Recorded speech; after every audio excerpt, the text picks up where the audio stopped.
Good afternoon. Oh, we can do a little better than that. Good afternoon.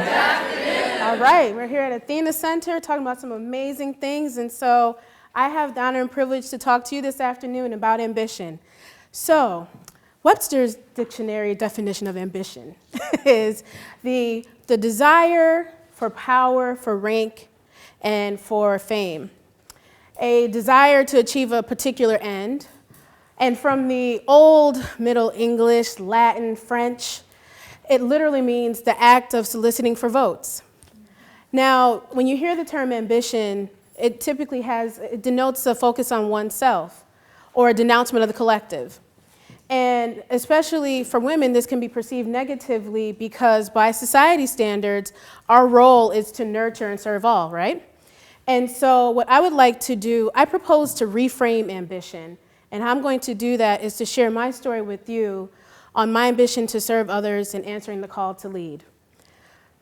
I come from a long line of social agitators, and particularly my parents, who instilled in my siblings and me the importance of justice for all and not just the few and fortunate.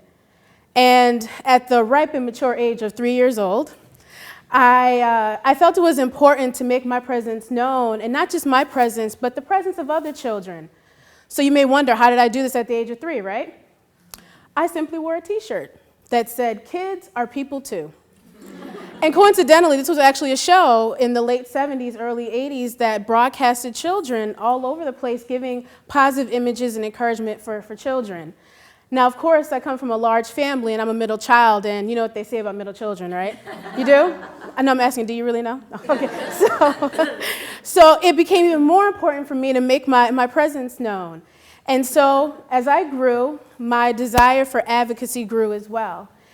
I volunteered alongside my family at my Tabernacle's annual community-free Thanksgiving dinner. We serve members throughout the community, and everyone in my family, from the oldest to the youngest of us, volunteered. My volunteerism started off in the kitchen, but then I wanted to do a little bit more. I asked a lot of questions like, how did the public even find out about the dinners? How do we deliver them to those who are sick and shut in? How do we even recruit volunteers to help with the dinner?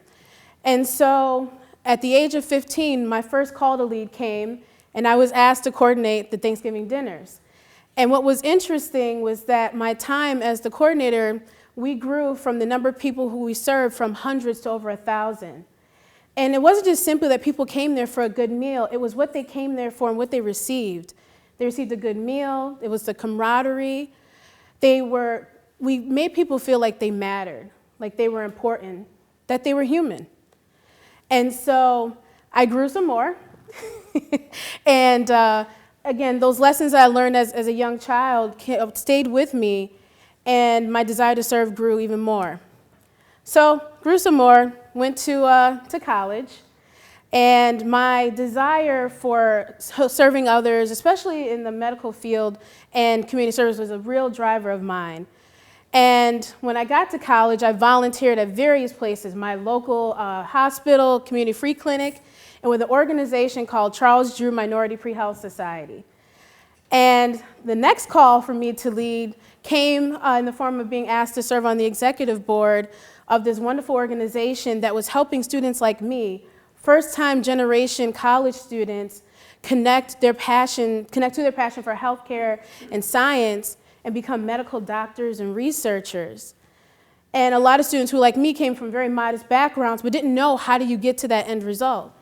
And so as the president, which I also was asked to lead in that particular capacity, I was able to connect students to mentors and tutors and programs that train them to become those future scientists and medical professionals, grudging through organic chemistry, and alongside my best friend, and who now received her doctorate of science in microbiology and is trying to find a cure for cancer and other diseases. And my role with that organization, I was able to do that, to really connect people and serve the community. So for me, I always struggled with my desire for healthcare and for community service. And upon graduating, which I was the first person in my family to graduate, I went on and I received a job. And I'm thinking, I got this job, with benefits and retirement benefits, and I thought I really hit it big as a college graduate. And so here I am working in this wonderful organization, a local nonprofit, enrolling adults, children, and families in public health insurance programs. And in 2004, I was approached to volunteer for an organization called Citizen Action of New York, to volunteer particularly on the 2004 presidential election and also some local races. Now for myself, I always paid attention to federal issues, but not local and state politics. And so while I was there, the next call to lead came, and I was asked to lead phone banks and lead rallies and get people excited about the election and turn out the vote.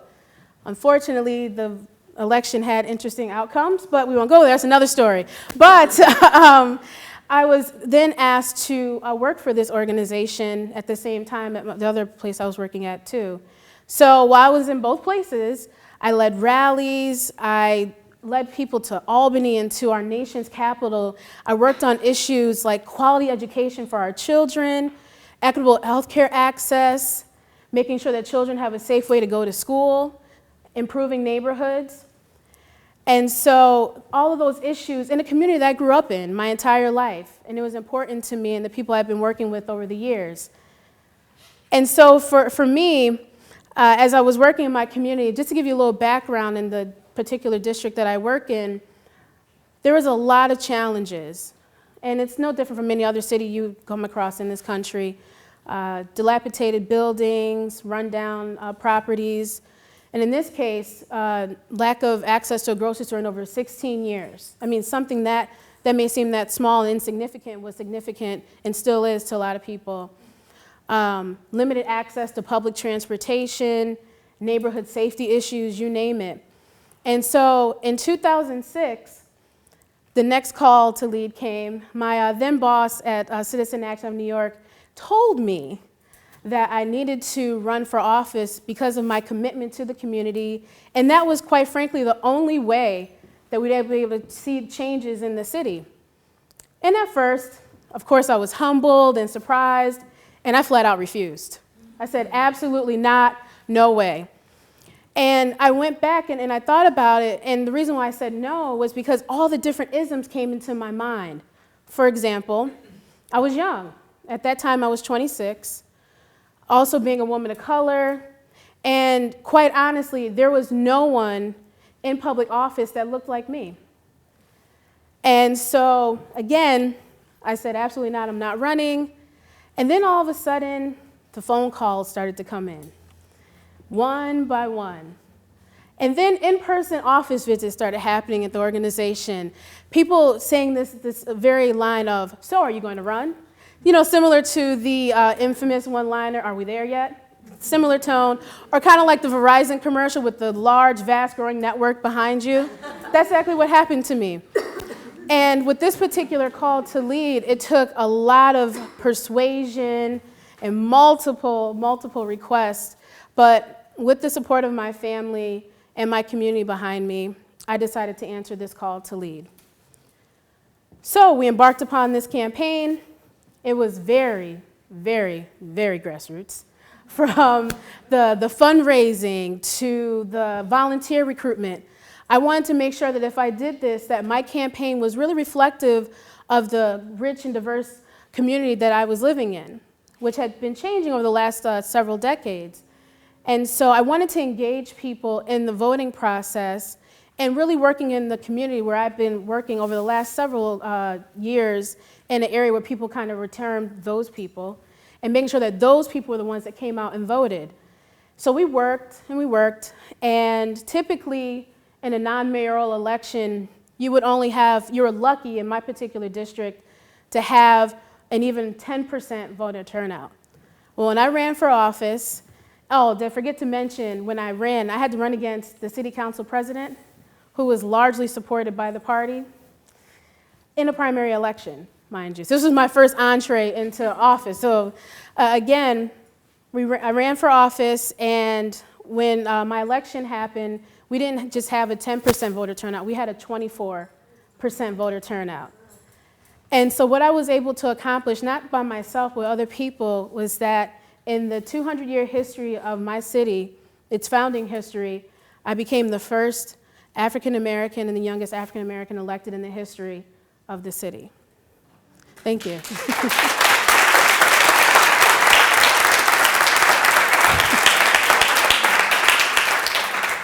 So as a city council representative, I've had the privilege of working on a number of issues, turning these dilapidated buildings into homes for individuals and families, addressing the food desert in my community by securing a developer and funds for a grocery store, creating job opportunities for young people, community gardens, a number of accomplishments, supporting small businesses. And at the same time, I never lost sight or connection with my community, and they've been very involved. And so one of the other privileges I've had is that I've been able to not only connect with resources locally, but with organizations like the White House Project and the Young Elected Officials Network, where not only am I learning about resources to help my community, but to help communities all over the state and all over the country. So, ambition. For me, and I hope for you, ambition to serve is so important. I really think the mantra, we need to be the change that we want to see, really comes to mind for me, and I hope it comes to mind for you. It is so imperative that we act upon this call to lead and get involved. It's so critical. And so in true organizer fashion, of course, it's my background, as you guys know, or learned today, rather, I'm going to call upon you, and you, all of us, to ask someone to lead. Make that call, get involved in your community. It will make a huge difference. It's important that when we make the call, it's important we understand what that means for all of us. It's important that we let our lights shine brightly, and when we do that, by getting involved. I want to quote a shero of mine. As I mentioned before, we can't do this by ourselves. I feel really privileged that I have a network of sheroes and heroes who not only walk the walk, but talk the talk in understanding what it means to make change. And so a particular shero of mine, Shirley Chisholm, who I'm quite sure you all can respect, she has this great quote, and it says, "You don't make progress by standing on the sidelines whimpering and complaining. You make progress by implementing ideas." And I think that is so important. So again, the call to lead, what does that look like for you? Are you going to run for office? Are you going to mentor a young person? If you don't, something very bad will happen to you if you don't make that. Just saying. It's a scientific fact. It's a scientific fact. You learned it today. I told you my background was in science, right? And so what I'm saying is actually true, I swear. So again, I think it's so important. And for me, my life story has been around this reframing of ambition, my ambition to serve others and answering that call to lead. And again, I want to thank all those who called me from the time I was a little munchkin to my adulthood. I'd like to thank my parents, siblings, friends, all of you here for the wonderful work that you do. And again, answering that call to lead. Thank you.